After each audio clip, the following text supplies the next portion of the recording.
Hello guys, this is Sal here, and today I'm just gonna kind of do a little tip video on what to do if you're, say, in a clutch situation and then you see one of these babies right in front of you. And for most of you who've played Siege before, you guys know that this is a Kapkan trap, and what Kapkans usually do is they put it low to the ground, so when you're peeking in like this, you don't see anything, and then you vault in. And then most of the time, that can get you when you're vaulting, and sometimes you can vault over it. But that's once in a blue moon. Or you do something like this, and say you're in like a hostage situation, you're in a 1v1, you're checking all your angles, and then boom. That thing just goes off at your feet, and then you can't do anything about it. However, there are ways to avoid these, such as always being cautious.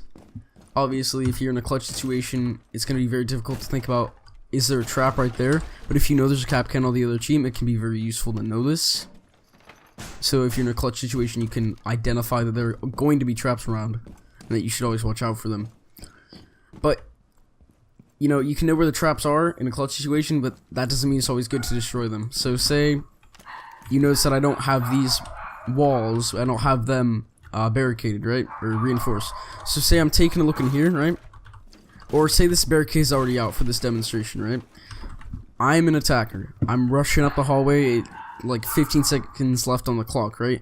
And then I tap and I take out that Kapkan trap, and then the enemy now knows where I am.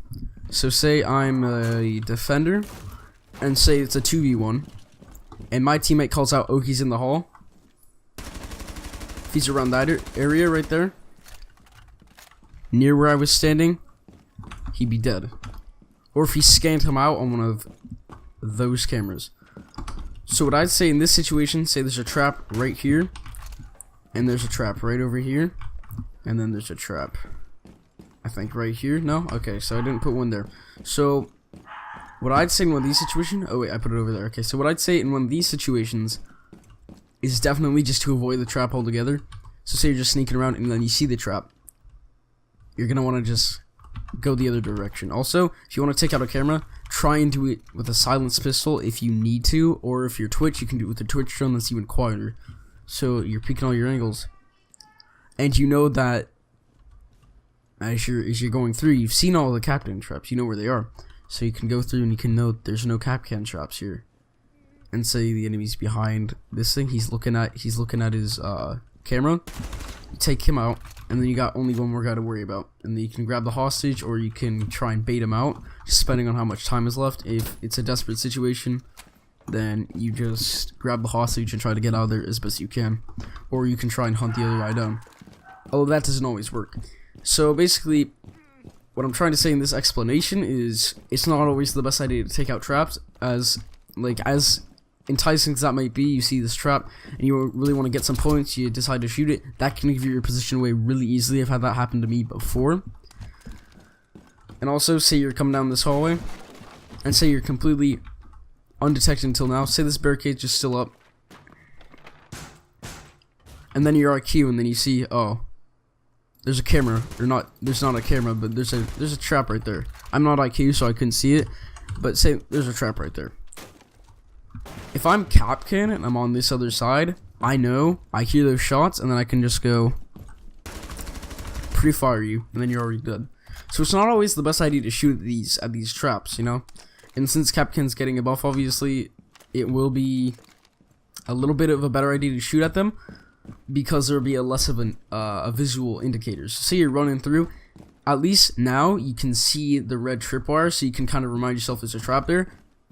In the next patch that they're going to release for Rainbow Six Siege, you won't be able to see that. Granted, it won't one-hit you all the time. It will do like 40-60 damage, if I'm remembering this correctly. But say you're running through, you can see this, right? So you can obviously tell there's a Kapkan trap there. And if it's a clutch situation, even though you have a lot going through your mind, if you can spot that out, you're fine. You can just go the other direction or shoot it out, as I said, with a silenced pistol, right? You can just go like that. That might give away your position, it might not. It just depends on where you are and if there's somebody in the room with you. There's an enemy in the room. because I've been in situations where it's like there's the enemy on the other side of the room.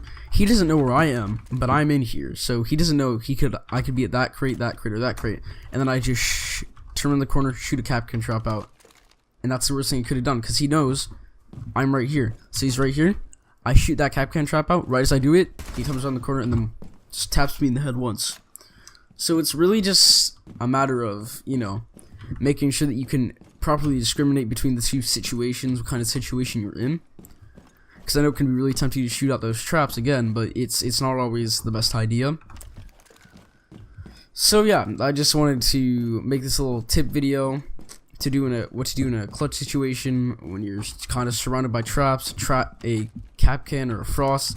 So yeah, I just wanted to close this video out with saying thank you guys for watching, if you did watch, and please like and subscribe if you enjoyed the video. Peace out.